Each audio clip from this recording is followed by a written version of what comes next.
Is busy. World is busy. World is changing. Um, you've all been witnessing crazy rains where Mary and I are practically neighbors, just a couple miles from each other, and we've had a pretty crazy flooding right down our Sligo Creek, where poor woman was yanked out of the car because her car was completely under the water all the way to the windows, and of course you all have seen the videos everywhere in the media. So world is changing.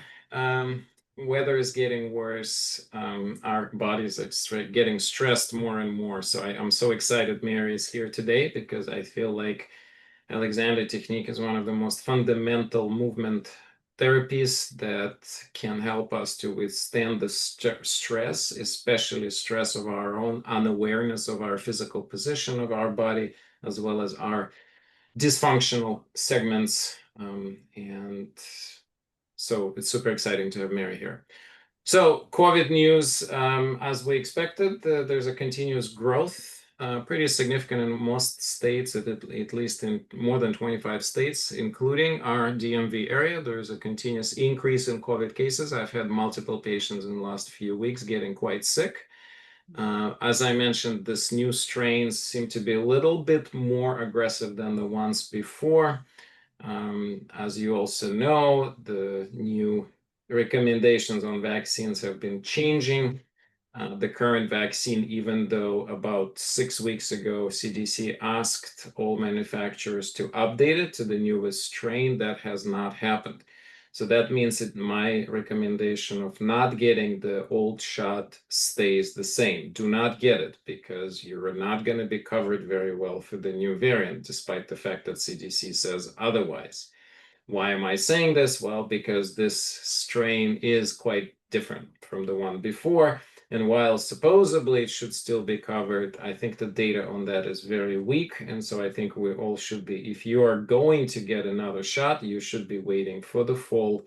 Just try to mask now. I do see a little bit more masking happening. So when you go outside to the highly exposed areas, like you're riding on a metro close to other people, or you're in any locale, like a concert, indoor concert would be a good example where I think everybody should mask up. So that's only COVID updates. I don't have any other COVID updates. There's no updates on strains. We still have those two strains. Now I think the news calling it razor blade throat strain. That's the Nebius or Nevius, the new subvariant. And then there's this other one, XPG, which was originally thought to be catching up. But so there's those two strains, and with the Nebius being most prevalent at about 50%. So that's all for COVID. And real quick, before we do Q&A, as I mentioned, this video on the creatine, I finally posted it. What's this all about? Well, in the past, I would say 5 to 10 years, there's been gradual accumulation of safety data on creatine. At this point, I believe that pretty much 90% of people over 65 should be taking creatine. The question is not whether you should be taking it. I mean, everybody over 65 should be taking it unless there's contraindication. Actually, I think everybody over 50 should be taking it. That's my take. And I'm taking it too for the past couple of years. And so the point is not that. The point is not whether you should be taking it. The point is how much should you be taking it. That's the only point here. And that's where the dilemma is. So you're going to see in this video that the study was done with a crazy high dose. Instead of a typical recommended dose 3 to 5 grams, they used 20 grams. You did hear me correctly. 20, okay? And the study basically showed dramatic improvement in Alzheimer's and dramatic improvement in memory loss. So patients had an early Alzheimer's and then they had a substantial improvement within 8 weeks. So there hasn't been any treatment out there, no drug, no supplement that had such a deep improvement. So I don't really care what brands people use. Creatine is super cheap, super stable. I use Designs for Health just because it's a little bit cheaper and I like that brand, but it really doesn't matter. Do use creatine that has no sweeteners. Why? Well, you don't really need them. Creatine is tasteless Very easy. It's completely quickly dissolvable in water. So you just dissolve it and then it's very easy to drink. Probably best to drink it in the morning. And the dose, I will hold off giving you recommendations because for the dosing, you probably should talk to your provider. If you don't know, if you just want to try something, start with 5 grams. So 5 grams is a typical recommendation on every creatine bottle. So when you look at the creatine, it's going to say, okay, take the scoop. And scoop is usually 5 grams, and that should be sufficient. The only thing to watch out for the cramps.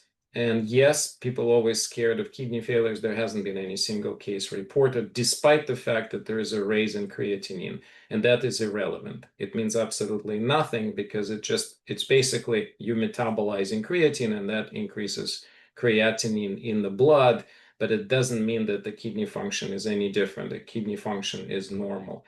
So that's why it raises creatinine because it's simply the measure of metabolism of creatine. Okay.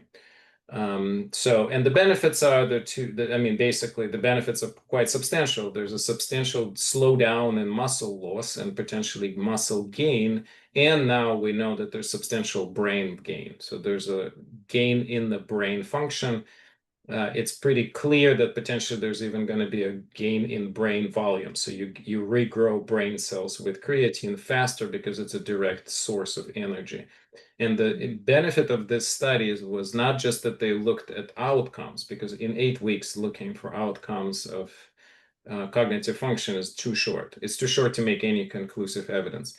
But the value is that they actually measured level inside the brain.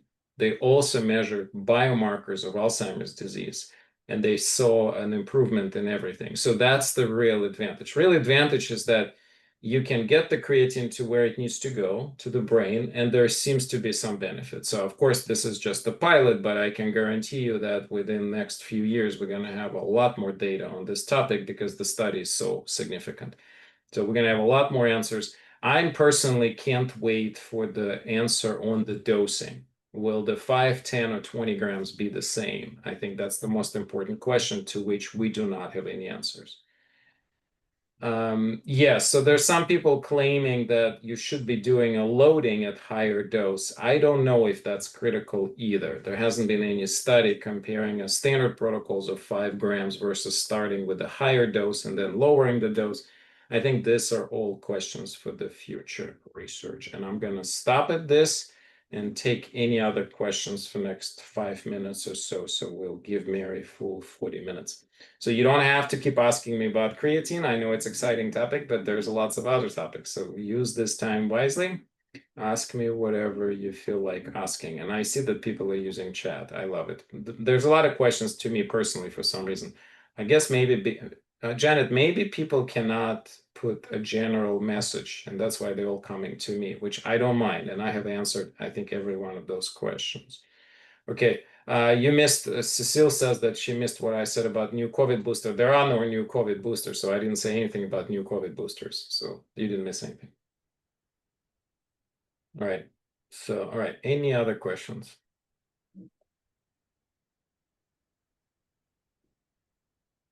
Oh, BUN creatinine phrase is because it's not creatine, it's BUN creatinine, Cecile. Creatinine is a kidney function. Creatine is what I'm talking about. There's two different words. They're completely unrelated.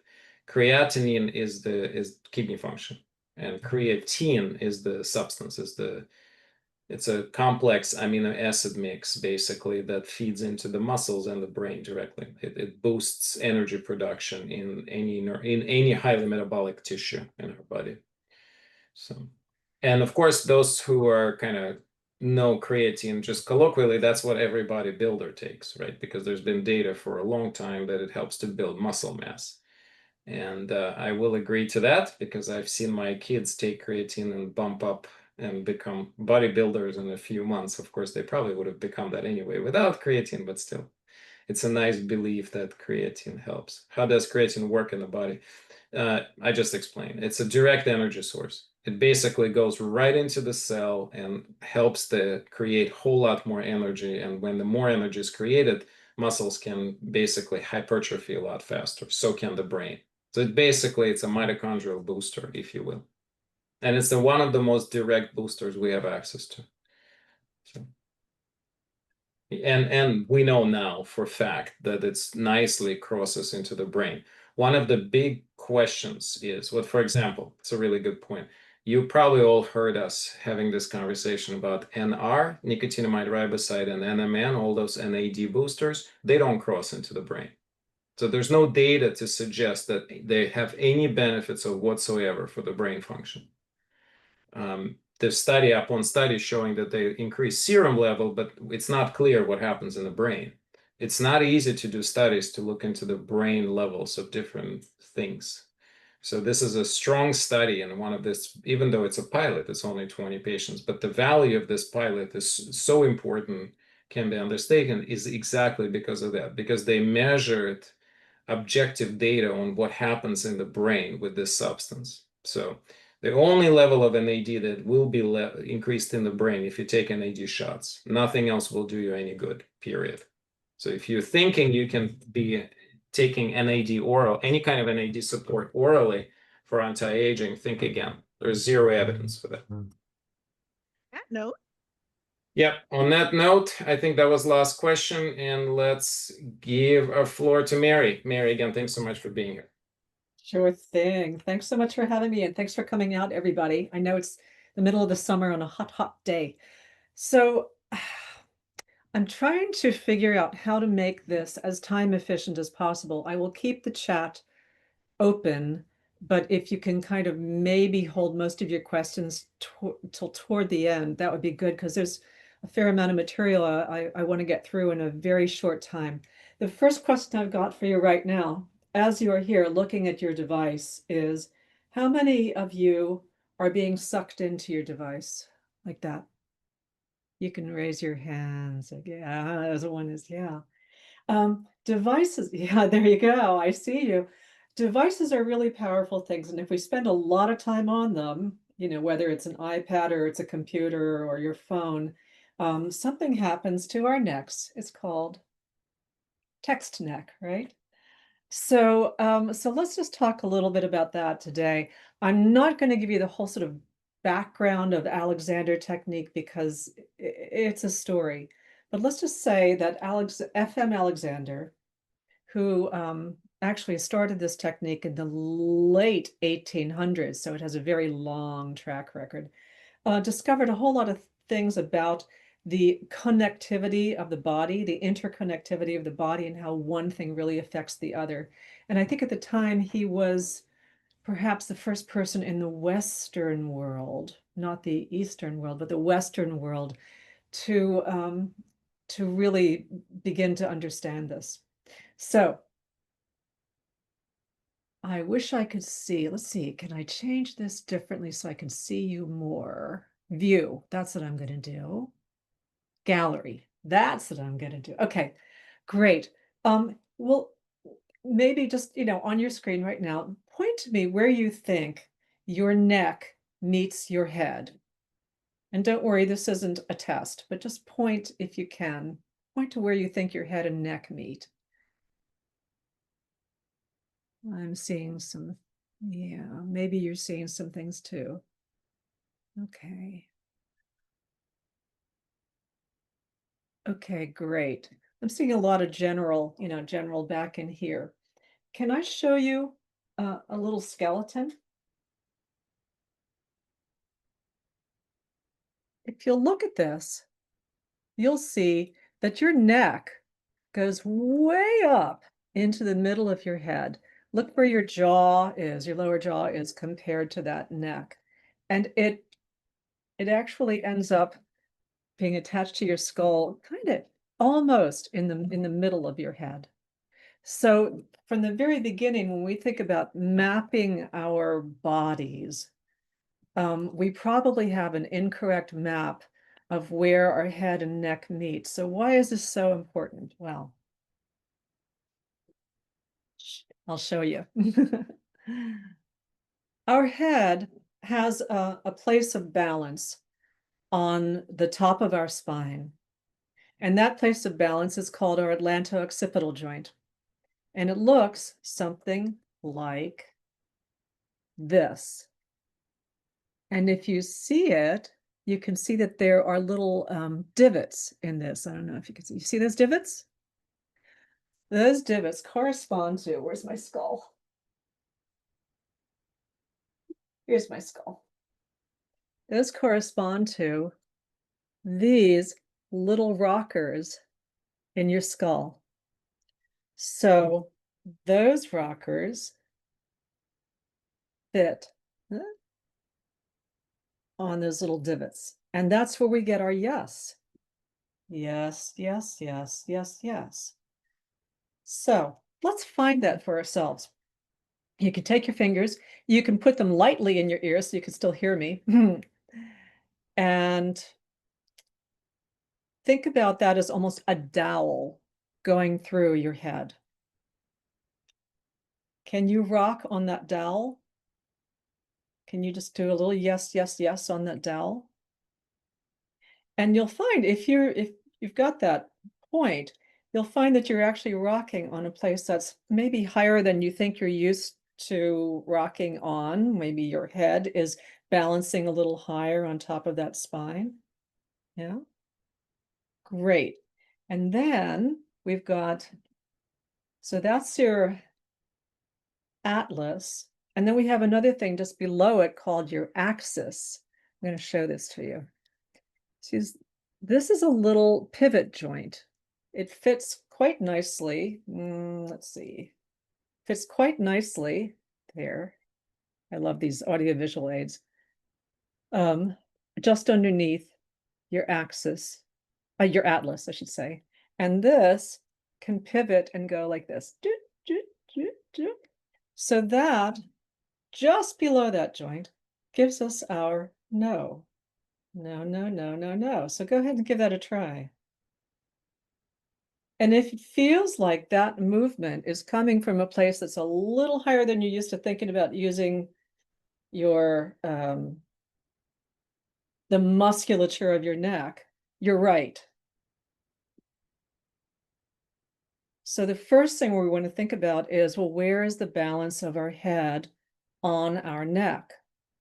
Now, I'll tell you why this is important. And I'm just going to put this right up here on the screen, okay? You see that this is a scary drawing to me. Hopefully it's scary to you too. You'll see the one on the, I guess on your right. Our system is meant to be able to balance the weight of our head. Here they ascribe about 12 pounds to it. That's a really heavy head. Most of our heads are 8 to 10 pounds.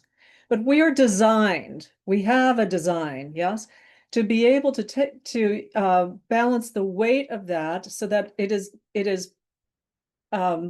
absorbed down through our spine and down through our joints and down through our body. And we can do that. We're designed to do that. When it starts to go off, which is the second picture here, which is kind of text neck, yeah. Then because now our body has to work against gravity to help keep our head from hitting the ground, there's an oppositional workforce that ends up being, here it's described 32 pounds, that's a lot, but so now there is more work, more weight because of the work we have to do, being forced down through our spine and down through our joints. And the worse off we go from that balance, the worse it gets. Here it says, finally you've got 45 pounds, right? So does that mean anything to you? I hope so. Understood. Okay. So we live in our habits. We are often unbalanced and out of our natural coordination. And because we're used to that, because those are our habits, they feel right. But we end up actually doing a lot more work than we need to do just because this is our habitual pattern. And so part of Alexander technique is finding that balance that allows us to be a little bit lighter because we're not working so hard. We don't feel that we're working hard, but we actually are. Our system is working hard to keep us upright. So no questions so far. Great. Okay. So, so let's go back to your head again. And if you will, just put a little hand behind the back of your neck. And think now that you're just lengthening that neck a little bit, that your hand is just encouraging a little bit of length in the back of that neck. What may end up happening is your head is going to rotate a teeny bit forward and a teeny bit up. When it does, that skull finds its balance on that top joint, that AO joint. Give that a try. So sometimes when we find that balance of our head on the top of our spine, it feels like if we're used to being a little bit contracted, a little bit pulled down, it's going to feel like our head is actually doing this. Yeah, really rotating forward. Once again, it's the force of habit that tells us that this is wrong, that this feels wrong, but it's actually, once again, here's my little assistant. It's actually our design. We're not designed to do that. We're designed to be this way. It doesn't mean that we can't move like this sometimes. That's okay. But we want to come back to, our original coordination, because that will allow us the least amount of work and effort to go through life. Because something else really important happens. As your head rotates a little bit forward and up so that it's balancing on that top joint, your whole spine begins to have a little less compression, because compression starts from the top down. Ugh.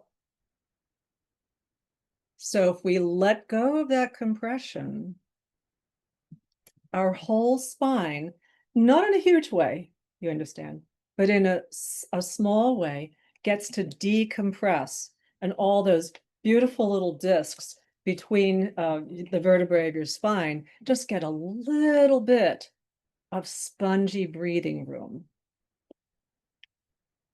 Are you all still with me? Okay, I see some of you. Great. There's nothing in the chat, and I see a hand. Okay, good. Great.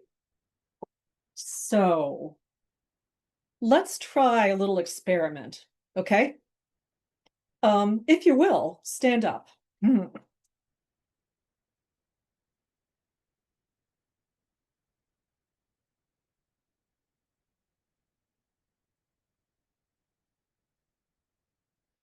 Okay, so we're standing. Let's try this. Let's go into a good slump, okay? Let's just go into a good slump. I'm doing this.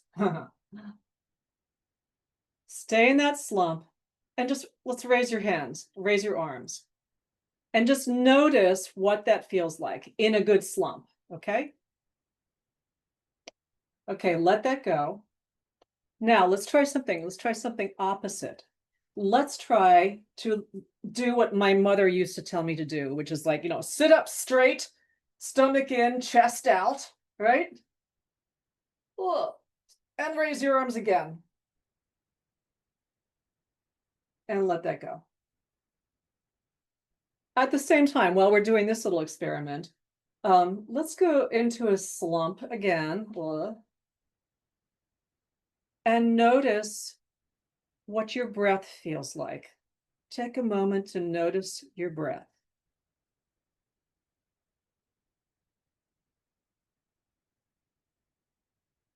Okay, now let's do that stomach in, chest out, maybe military posture. And notice your breath.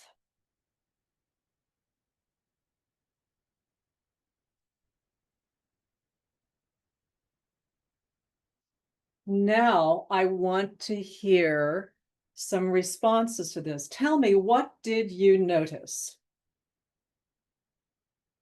Are we going to be able to do this by unmuting people a little bit for just a moment? Can we do that, do you think? Or are we going to put it in the chat?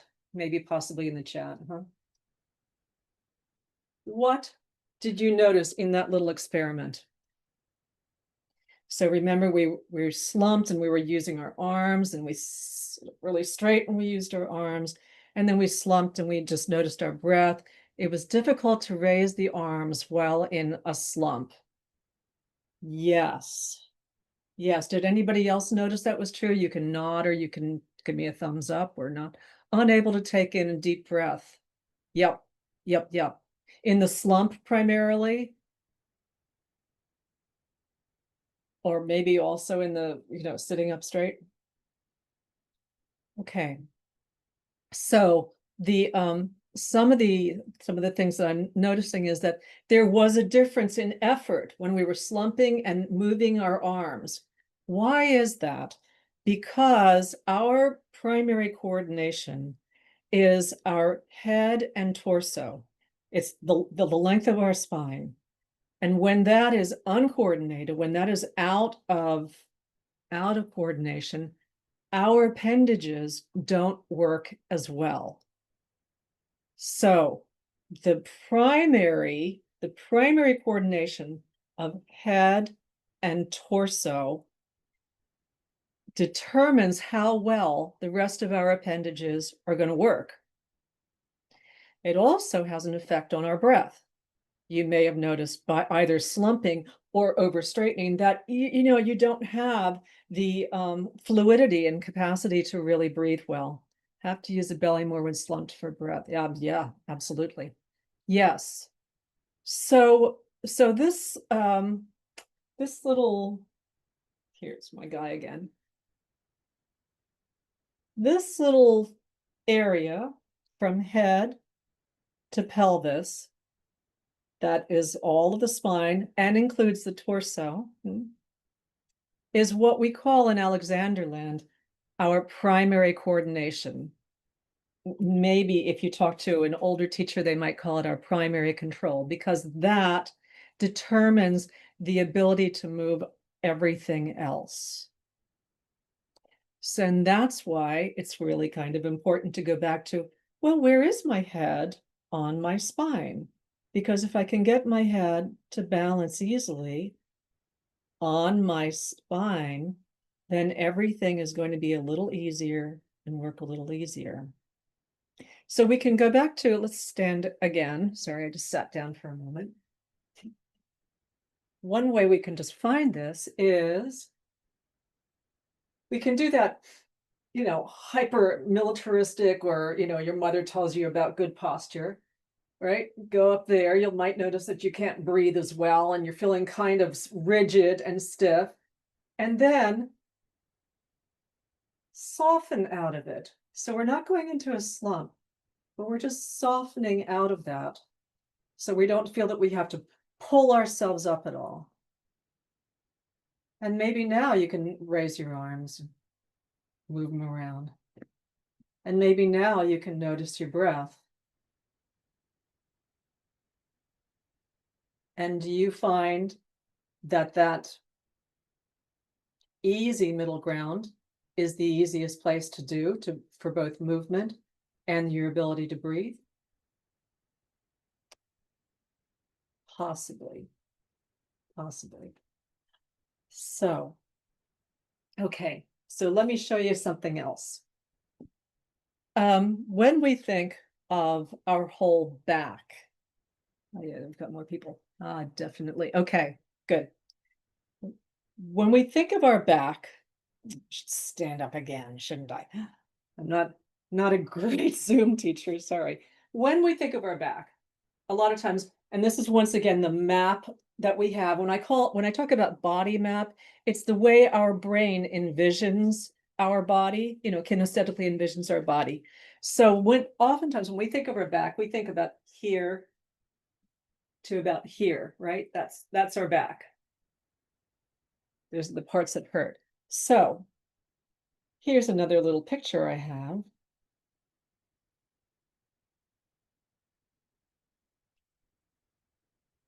So you see on the left here, this is our imagined back. We think about, oh, this is the back, right? Right down to the lumbar and up to the top of our torso. When we think about our whole back, head all the way down to the bottom of our pelvis, then that kind of gets more interesting. So how do we move? Oh, I'll leave this up a little bit longer. I just want you to like envision that in yourself as you look at this picture and think, oh, this is my whole back, this red line here to here. Probably a little different than the way we think of our whole back, right? So what do we do about that? And why is that important? I'll see what, oh, you don't have to question when we're young. Okay, you know what? I'm going to answer this question right now because I think it's actually pertinent and pretty interesting. I had a question come in saying, what causes poor posture? We usually don't have poor posture when we're young. And that's very true. Most little kids are, wonderfully coordinated. They spring around and they're just amazing, even though their heads are, pretty big for their bodies. When you look at like toddlers, especially, they've got a lot of head on top of that little body. What causes poor posture? We go to school. We sit at desks for a long time. We copy things like this. Things start to happen where we are probably not as mobile by the time we go to school. We're sitting in desks that maybe aren't made to fit for us, for our particular bodies, because furniture is not a one-size-fits-all kind of thing. Sometimes we mirror people around us. So, if you've got other family members that have habits, we will start to mirror those. And definitely by the time we're middle school teenagers, you see a lot of teenagers and they're totally in the slump, right? We mimic those around us until that becomes habit too. And then we keep going on to school. We live in a digital age where we spend a lot of time, on computers, on furniture that swallows us. And all of those things contribute to bringing us out of coordination. And then as adults, when we start having trouble and start having pain, we have to kind of relearn that natural coordination that we were given, because we are designed to have it. Everything that we do is, that takes us out of that design is what's the word I'm searching for? Anyway, it's something that is not natural for us, however habitual it may feel. So I hope you understand the difference between what I'm saying about habits, habitual action, and natural coordination, because the two are not the same. And in Alexanderland, we are really concerned with identifying our habits, and we all have them. I sure do too. We're really interested in identifying habits and bringing them up to consciousness, not in a judgmental way, because for better or for worse, our habits have served us in some way or another throughout our lives. But just to go, isn't that interesting? I wonder what would happen if I would interfere with that habit. I wonder what would happen to my body, not to mention even my psyche, because this is, psychophysical. I mean, our brain and our body are completely connected. If we interfered with our habitual way of doing something, if it will not serve us efficiently. So, cars, seat forces my shoulders forward. Yep, I know. Cars, I use a little pillow behind my mid back in cars, airplanes. I'm jetting off to the West Coast tomorrow, and I'm already thinking about how am I going to prop, my back so that my spine can have some integrity. So you can experiment with pillows, maybe not always in your lumbar, but sometimes in your mid back can help. I haven't had a card that's straight across the back. Yep, that's right. Okay. So let's find our whole back, shall we? Let's see if I can move this back a little bit.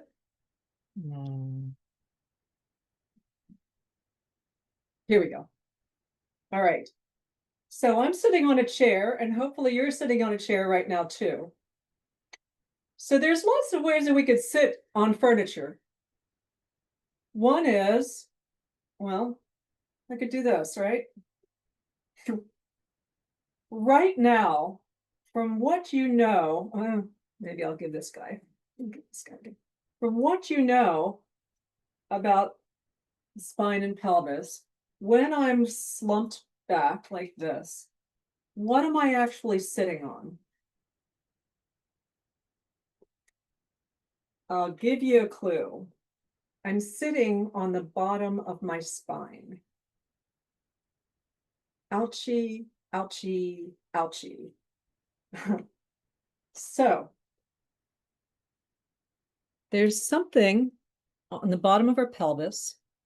These two things, can we see them from the side?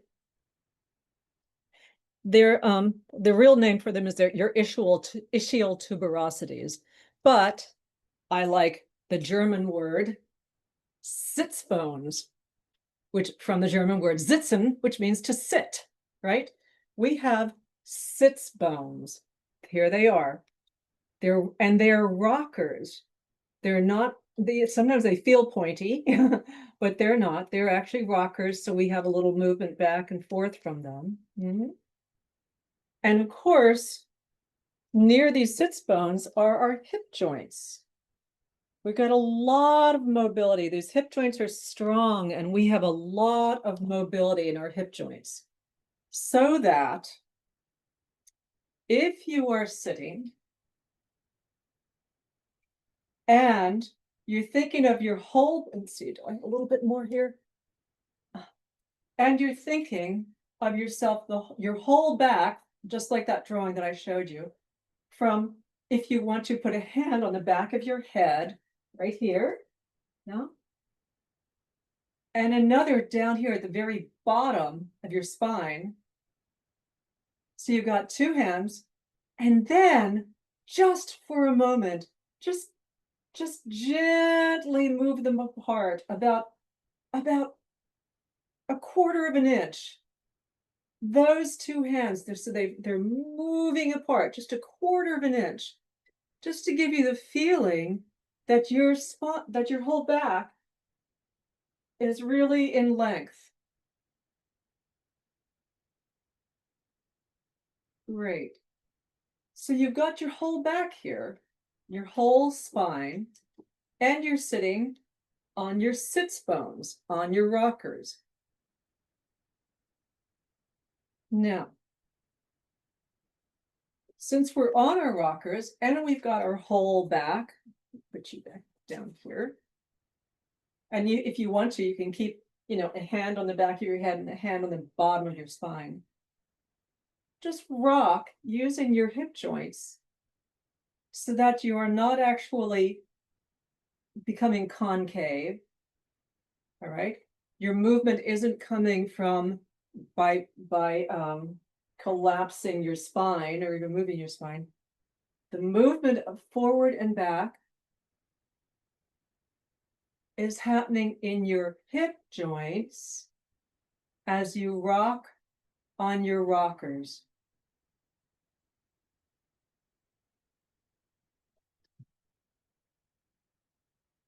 I'm just taking a look to see. Hopefully you who are not on video right now are giving this a try. Oh, so what does it say? So there are rockers at the top and bottom of the back. Yes, there are. That's true. The little rockers on top are like a little rocking chair way up in the attic. The rockers at the bottom are really big, powerful things that can help you rock, and you bring your whole back with you. So that whole back is still long. It's not contracting, pulling down. It's still long, and we're just hinging at our hip joints. Yeah. So what is this? This is a movement that we do over and over again when we are in coordination. When we, let's see, when we mow the lawn, when I fill the dishwasher, yeah, I could lose the integrity of my back, or I could use my very, very strong hip joints and keep the whole length of my back. And that's what we're playing with here. I did mention the word play, because we can get awfully intense about, am I doing this right? But what I didn't tell you about F.M. Alexander back in the late 1880s, when he started all this, was that he went into a studio with a bunch of three-way mirrors, and he just experimented on himself for weeks and weeks and weeks. And if there's anything that we want to bring to Alexander technique, it's just that thought of that idea of, I am so curious. There isn't a right and wrong. You know, there is no set postural set. There is, you know, what can I do to help myself work more efficiently and more easily? And that takes experimentation and, dare I say, play. So kind of what we're doing when we're rocking around and we're finding out some things, you know, and feeling the top of our spine and on the bottom of our spine and everything else, is we're just playing. We're just finding out with great curiosity, with kind of a beginner's mind, huh? So, all right. So, oh boy, this is a crash course, I'll tell you. So it's a lot of information today, but hopefully you'll just have a few things to take home with you. Okay, let's make it all easy. Let's make it really easy. Let's go to the floor. Okay, if you have a mat or a carpet somewhere, and let's see if I can bring this down. Where am I going to put you? So that now, the reason I asked you to have, sorry, the reason I asked you to have a little paperback book is because we're going to put it under our heads. And the reason for that is that when we lie down on the ground, if we don't have anything under our head just goes down a little further, and it would be similar to if we were standing and we did this. You see? So we want to put something behind our heads, and a paperback book is just like, it's easy, it's cheap, so that we can bring our head up so that that neck still maintains a little bit of its natural curve and it doesn't hyper flatten. So I'm going to get a little book here. Here, I use this one. And you're going to lie down, put the book under that occiput, the round part of your spine. Don't stick it into your neck, okay? Just gonna be your spine there. And your knees are going to float up until your feet are flat on the floor, thusly. And then your hands are going to be somewhere on your torso. So you look sort of like this.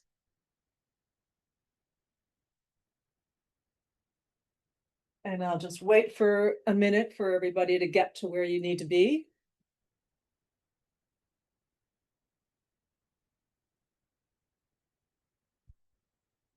Hopefully you're getting situated.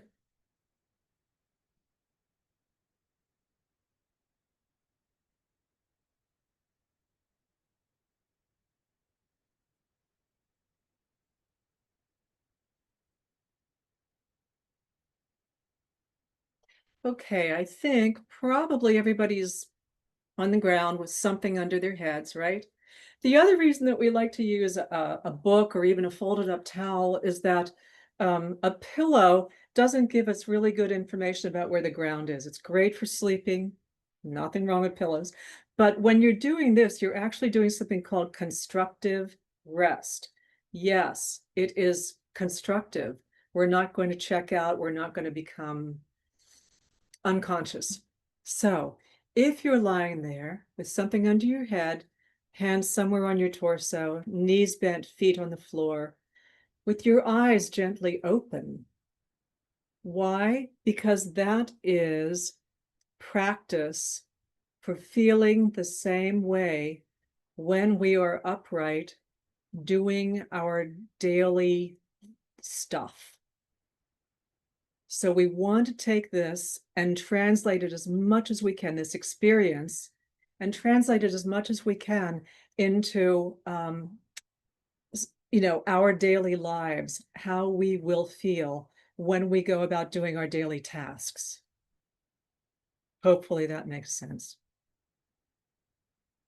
So with your eyes gently open, I know it's hard when you lie down, but just think to yourself. So I'm going to give you some thoughts. And hopefully you'll remember a few of them so you can do this on your own. Think, I'm going to allow my neck to be free and easy, the whole cylinder of your neck,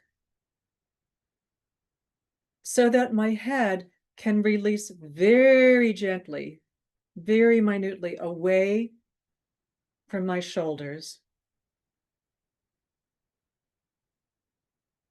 And you might even feel that there's a teeny, tiny rotation of your head forward and up. Just very teeny tiny.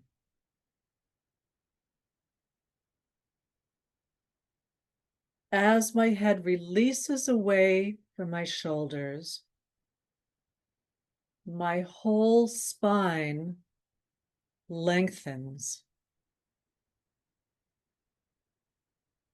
So now you can just think that with your eyes still kind of gently open, not hyper focusing on anything, that the whole top, remember, way up here between your ears, and the bottom, way down there in your pelvis, they're just lengthening a little bit away from each other.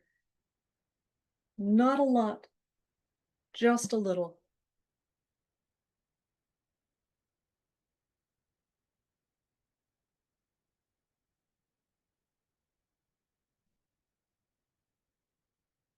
Now, think about your shoulders.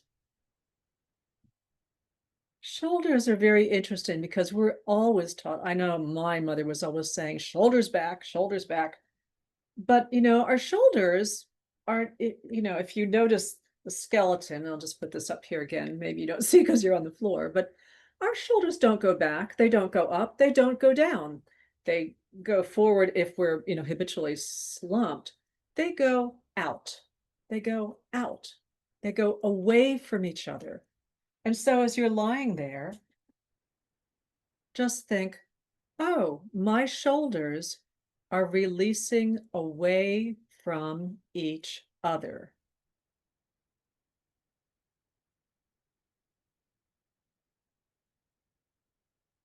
And notice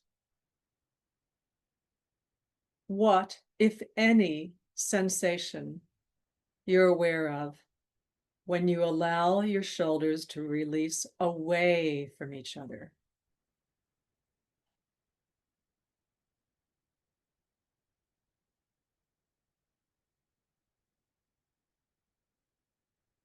At the same time, since your shoulders are part of your torso, think your hips are also releasing a little bit away from each other. Not a lot, just the thought. And thinking it is really enough, because as your mind moves, your muscles follow in a small way. So your shoulders release away from each other and your hips release away from each other.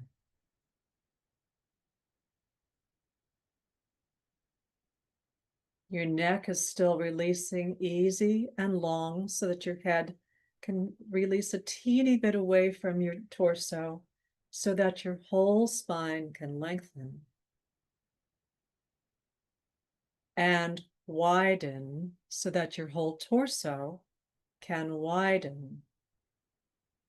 And as that happens, you might notice that you have space for breath.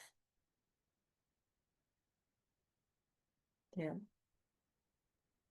So that your ribs are not so much a rigid cage, but really more of a soft basket made of seagrass. Has some fluidity.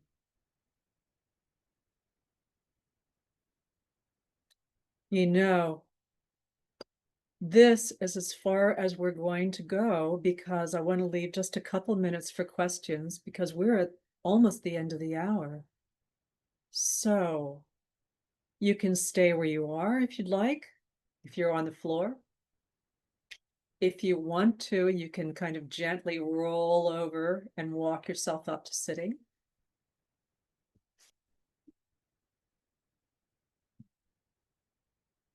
And then if we have time for a couple of questions, oh, you're welcome.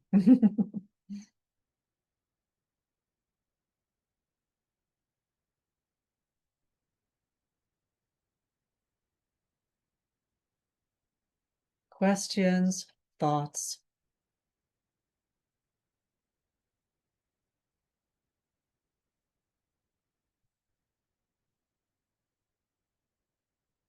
And as I said, this is, a crash course, a little quickie intro to some of the, thinking and procedures of Alexander technique. It can be a study. I mean, some people go with this for years, but you can also take little bits of it from just, little exposures like this. Hopefully, you'll do yourself a little lie down every once in a while. And instead of just checking out, you'll think through the coordination of your body and go, yeah, this is me. This is me. This is me when I'm not interfering with what my body wants to be.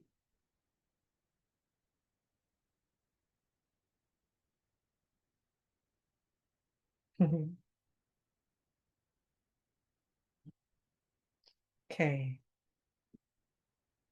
So I do believe this is time, yeah? Thank you all for showing Thank you. up. Thank you, Thanks thanks for being game to try something. So next week, I'm not with you guys. We're gonna have talented Lisa Klein, who's a physical therapist, and she used to work with Jessica Probst in the next practice, but she does things slightly different, so it'd be quite exciting. I'll be taking a break, kayaking with my younger son up in Maine.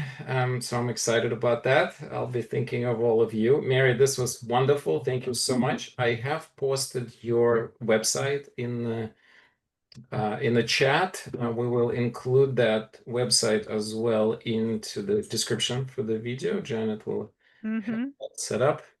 Mary, they already want you to come back. That's right. My So we'll family. have to schedule you back. I will attest that if you're able to travel to Takoma Park, Mary has a wonderful personal studio that's attached. Well, it's not attached, it's next to her house. It's a wonderful space, easy parking on the street. And so if you're interested in doing this in a lot more in depth, by all means, please contact Mary directly. And now you have her information.